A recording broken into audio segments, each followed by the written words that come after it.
네, 반갑습니다. 마르스 김동석의 리얼 주식입니다. 오늘 마르스 김동석의 리얼 주식은 폭락이 또 오던 말던 저평가 이 기업은 투자하세요. 세계 1위 됩니다.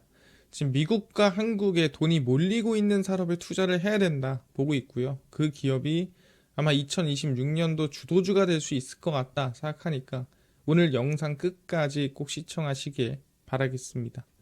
그다음 최근에 댓글로 여러분들이 응원해 주시는 거 너무너무 감사하고요. 응원하는 겸사 주변에 공유도 같이 해주시면 정말 감사하겠다 말씀드리고요. 그래서 여러분들한테 제가 좀 선물을 매번 드리고 있고, 최근에 좀 이슈가 되고 있는 로봇 자율주행 저희 시장 전망 관련주 자료집들 무료로 나눠드리고 있으니까 받고 싶다 하시면 영상 끝까지 꼭 시청해 주시길 바라겠습니다. 그럼 오늘 영상 바로 시작하고요. 일단 제일 중요한 거는 최근 증시가 조금 많이 불안합니다. 근데 왜 불안하냐라고 한다면 오라클이 이번에 100억 달러 협상이 좀 결렬이 났습니다.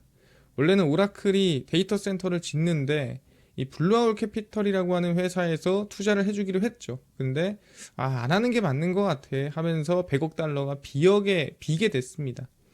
그래서 비다 보니까 이젠 그 돈을 일단 어딘가에서 땡겨 와야 돼요. 근데 이제 오라클 입장은 그거죠. 내가 지금 100억 달러를 못 빌려서 까인 게 아니라 내가 조금 더 좋은 방안이 있고 조금 더 좋은 데서 대출을 할 수 있을 것 같아서 우리도 그냥 결렬시킨 거다.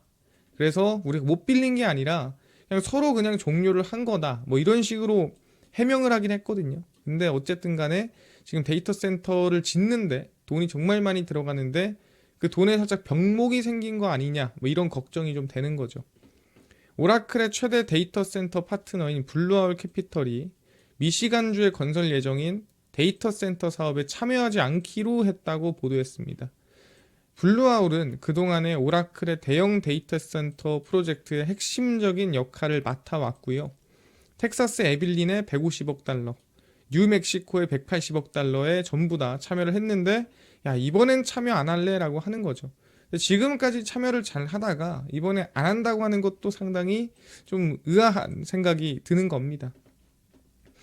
이번 협상 결렬로 한 100억 달러 정도 미시간 데이터 센터 재원 조달은 불투명해졌다라고 하는 거고, 이 걱정이 좀 크다 보니까 좀 증시에 부정적인 영향을 많이 줬습니다. 왜냐면 오라클이 이게 늦어지면은 이 데이터 센터를 쓰는 기업이 오픈 AI예요.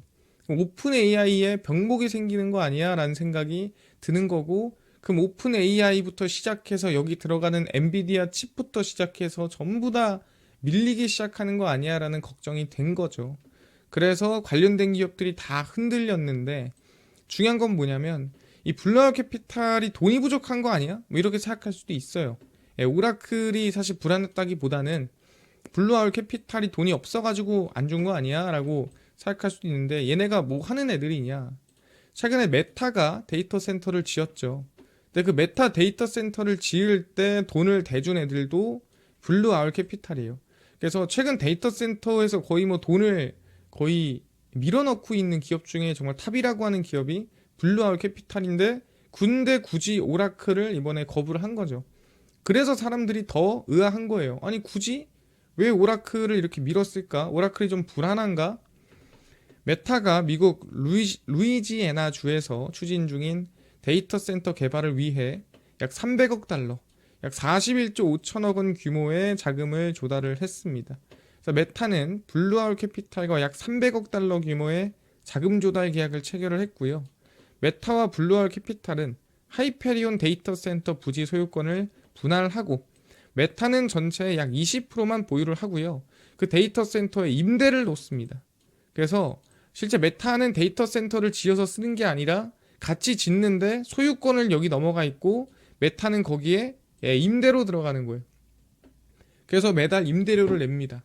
특이하죠? 왜 그렇게 하냐면 데이터 센터 프로젝트에서 점차 보편화되고 있는 구조고, 메타가 직접 차입하지 않고 금융기관이 대신 자금을 조달하는 형태입니다. 그러니까 메타한테 부채로 안 잡혀요. 그래서 분명 데이터 센터를 부채로 산 건데 그 부채가 이 비중이 얼마 안 돼가지고 지분이, 그래서 메타한테 안 잡힙니다. 그냥 임대료만 들어가요. 이런 식으로 숨기는 게 많습니다. 실제 AI 데이터 센터 들어가는 기업들이 부채가 원래는 뭐 300억 달러인데 이거는 100억 달러로 50억 달러로 좀 작게 해가지고 내 밑으로 안 들어가게끔 구조를 짜가지고 하는 경우가 많습니다. 뭐 누구보다 잘 알고 있겠죠. 근데 그 블라울 캐피탈이 메타랑은 하는데 오라클 추가는 안 한다. 뭐 이러다 보니까 시장이 좀 불안하게 생각한 것 같다. 보고 있습니다. 근데 중요한 거는 그럼 시장이 정말 12월이 좀 불안할까라고 한다면 그렇게까지 나쁘진 않을 것 같아요. 왜 그러냐면 아시겠지만 재정증권 매입 중입니다.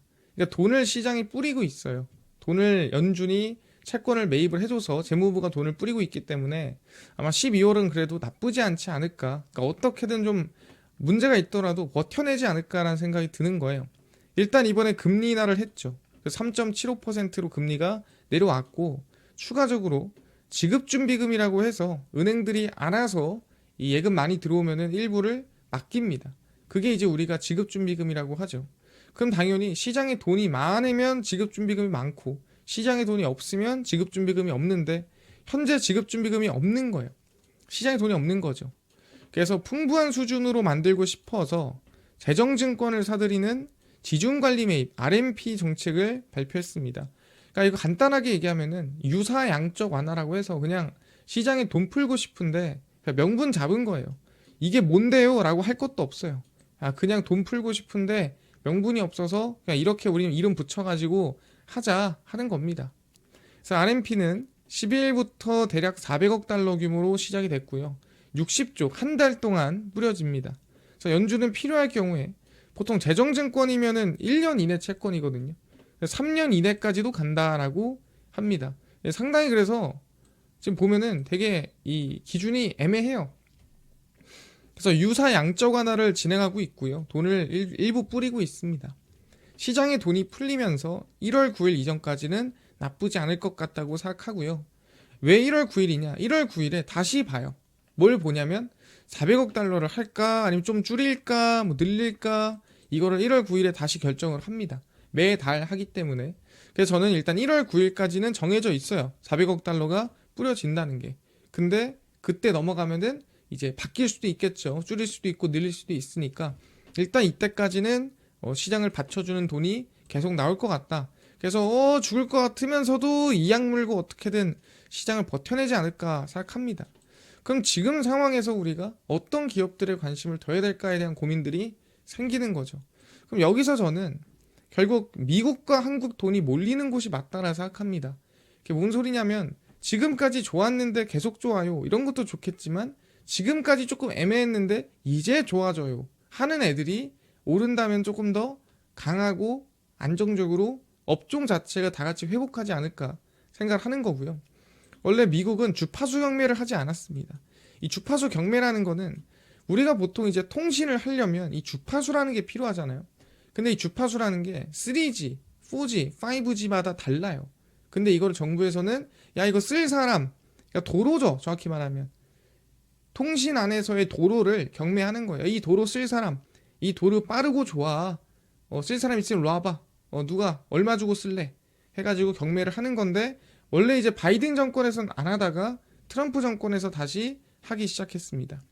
그래서 어퍼 10밴드 주파수 180MHz를 경매에 붙이기로 결정했는데 어려운 말이죠. 밑에 써놨습니다. 10밴드가 뭐냐? 멀리 가면서도 속도도 빠른 게 10밴드예요. 여기서 이제 180MHz 18차선 고속도로로 병목이 없는 그리고 빠른 고속도로다. 그래서 이 메가헤르츠가 뭐 30, 40이면 3차선, 4차선이라 보시면 되고요. 180MHz면 18차선이다. 병목이 없다. 보시면 될 것 같습니다.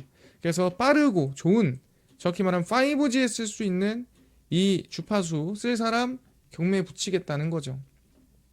주파수 할당 데드라인은 2027년 7월까지입니다.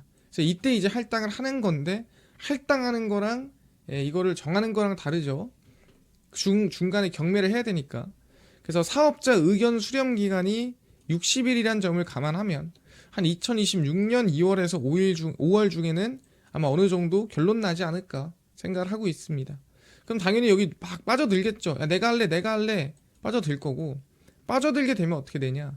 과거 주파수 경매는 대규모 통신 장비 투자를 이끌었다는 점에서 국내 통신 장비 업종에 대한 관심이 커질 가능성이 높습니다. 예, 주파수 경매가 진행이 되면은 보통 거기 안에 있는 통신 장비를 갑니다. 새로운 걸로. 그러면서 빠르고 그 다음에 멀리 가고 실제 이 5G 단독망을 쓸 수 있게끔 구조를 짜는 거죠. 그러다 보니까 주파수 경매가 진행이 된다? 그럼 통신 장비가 늘어난다? 보통 이렇게 이어진다라고 보시면 될 것 같아요. 근데 이건 실제 미국입니다. 근데 미국 통신 장비 교체랑 주파수 경매가 뭐 한국에 영향을 주면 뭐 얼마나 많이 주겠어라는 생각이 들 수도 있어요. 근데 이게 한국에서도 진행이 됩니다. 이번 정부가 내년 이용기간이 종료되는 3G LTE 이동통신 주파수와 관련해서 재할당 세부 정책 방안을 최종 확정합니다.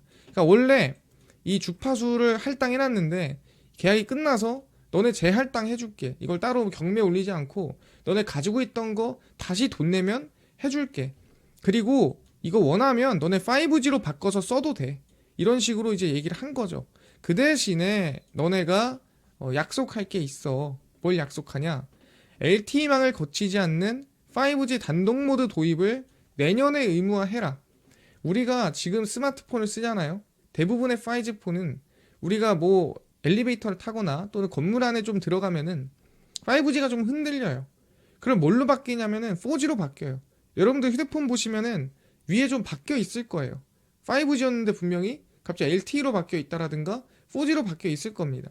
그 이유가 뭐냐면 5G 인빌딩, 그러니까 이 빌딩 안에 들어가 있는 이 장비들이 많지 않고 촘촘하지 않다 보니까 끊기면 4G로 넘어가는 거예요. 그럼 이거는 뭐냐면 비단독입니다. 5G로 쓰다가 예비로 4G 쓰다가 5G 되면 5G 쓰고. 근데 이제는 뭐다? 아예 그냥 5G만 쓰세요라고 의무화를 하는 거예요. 그럼 이제 4G로 못 넘어가요. 그럼 이 끊기면 돼요, 안 돼요? 안 되겠죠. 그럼 좀 더 촘촘하게 통신 장비를 갖다 박으세요라고 하는 거예요. 왜? 뭘 위해서? 6G를 대비하기 위해서. 야, 너네 6G 가서도 4G 쓸래? 야, 지금 일단 5G 단독망 해놔야 나중에 6G로 넘어갈 거 아니냐. 그래야 6G 비단독망 해가지고 얘 좀 끊기면 얘 쓰지 않겠냐. 뭐 이때도 끊기면 4G 쓸래? 뭐 이런 얘기를 하는 거죠. 그래서 이동통신 3사는 현재까지 구축된 5G 무선국을 내년 말까지 5G 단독망 코어 장비에 연결해야 됩니다. 그래서 코어 장비라고 한다면 우리는 보통 뭐 삼성전자 생각하시면 될 것 같아요. 그래서 재할당 대가 부분은 이번 기존 할당 대가인 3조 6천억 원을 참조하지만 단독망 구축하면 3조 1천억 원, 그 다음에 기지국 2만 개 구축하면은 뭐 2조 9천억 원 하면서 돈을 점점점 깎아줍니다. 그래서 야, 너네 이거 좀 싸게 하고 싶으면은 어차피 할 거 좀 빨리 해 라고 강요를 하는 겁니다. 왜냐하면 이거는 뭐다? 의무화예요. 무조건 하세요. 권고 또는 뭐 아니면은 뭐 원하는 게 그냥 요청 이런 게 아니라 의무화, 강제입니다. 그래서 무조건 해야 한다. 해야만 한다면 뭐다? 2026년도는 미국에서도 통신장비 이슈가 좀 있지만 국내 통신장비 이슈도 엮여 있구나라고 볼 수가 있는 겁니다. 근데 이게 사실 그냥 정부에서 미니까 한다기보다는 엔비디아도 이번에 투자했다면 이거는 심상치 않은 거예요.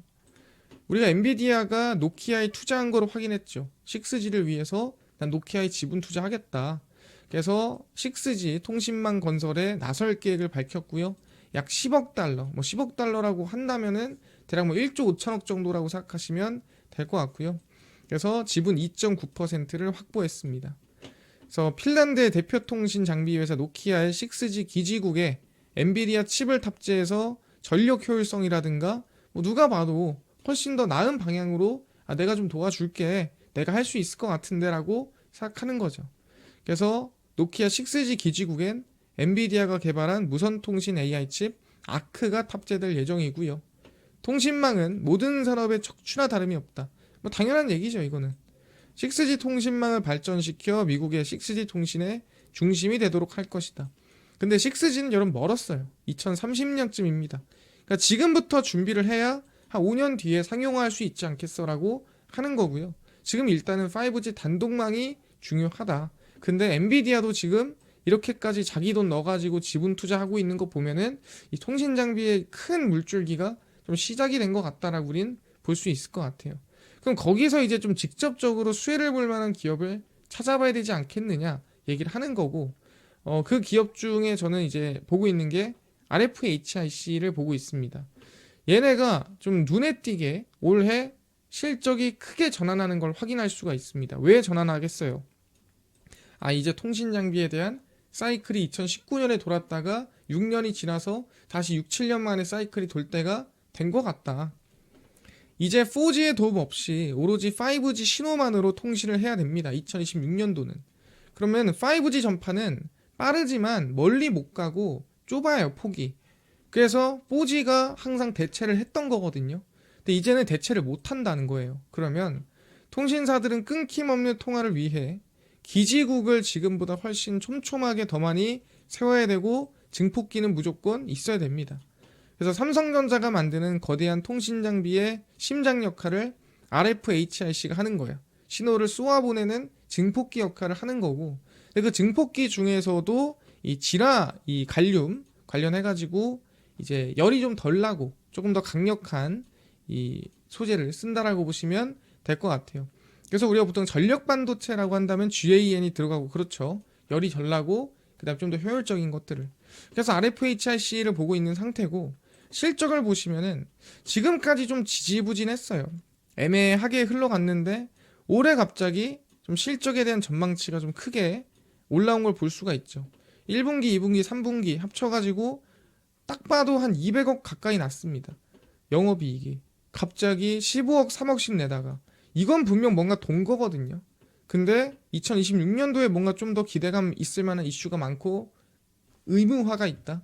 그럼 관심을 좀 가지는 게 맞다라고 저는 보고 있습니다. 그래서 RFHIC 우리는 좀 봐야 될 것 같다 말씀드리고, 사실 시장이 흔들려주면 오히려 땡큐예요. 저는 얘가 오히려 좀 저 바닥까지 열어놓고 한 25,000원까지 열어놓고 오히려 저는 시장이 흔들릴 때 관심을 갖는 게 더 좋은 기업이다. 왜? 내년도에 성장이 얼추 보이고 있고 지금까지 성장 못하다가 올해 처음 다시 성장이 시작된 거기 때문에 2026년도가 저는 더 기대되는 기업이다라고 생각을 합니다. 그래서 여러분들도 통신 장비가 이제 좀 바뀔 것 같다라고 생각하면서 따라오시면 될 것 같습니다.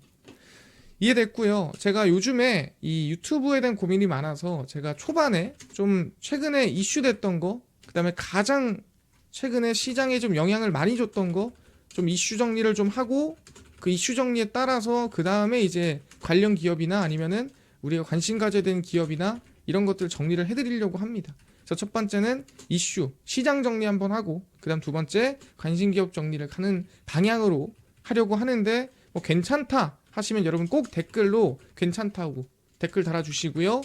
아니면은 아니다 댓글 달아주시면 감사하겠습니다. 그다음 최근에 제가 아까 얘기한 대로 로봇 자율주행 저희가 시장 전망 관련주 총정리한 자료집을 아까 무료로 나눠드린다고 했는데 혹시 어디서 받을 수 있나요? 또는 당일 급등이 예상되는 단타 종목을 매일 무료로 나눠주시고, 장 시작 전에 급등이 예상되는 뉴스라든가 시황을 무료로 나눠주시고, 테마주라든가 매매법 강의를 무료로 나눠주세요 하시는 분들이 있어서 김동석 대표가 100% 무료로 나눠드리고 있습니다. 바로 김동석의 리얼 주식 연구소라는 100% 무료 어플이고요. 이 어플은 내가 아이폰을 씁니다. 앱스토어에서 무료로 설치 가능하고, 갤럭시를 씁니다. 구글 플레이, 플레이스토어에서 무료로 설치 가능합니다. 무료로 설치하고 나면은 뭐 전화번호나 개인정보 입력해야 되나요? 아무것도 입력 안 해도 되고요. 입력할 데도 없어요. 그냥 무료다라고 생각하시면 되고, 받아도 쓸 데도 없습니다. 저희가 그 대신에 어플에 중요한 글을 쓰면은 푸시 알람을 보내드리는데, 뭐 이거 승인 허용만 해주시면 됩니다. 그래서 우리 앱스토어, 구글 플레이, 플레이스토어 접속하신 다음에 김동석의 리얼 주식 연구소라 검색하시면 이렇게 어플이 화면에 뜨게 됩니다. 그래서 100% 무료로 설치 가능하니까 꼭꼭꼭 설치를 하셔라 말씀을 드립니다. 설치하고 나면은 이렇게 어플이 화면에 뜨게 되고요.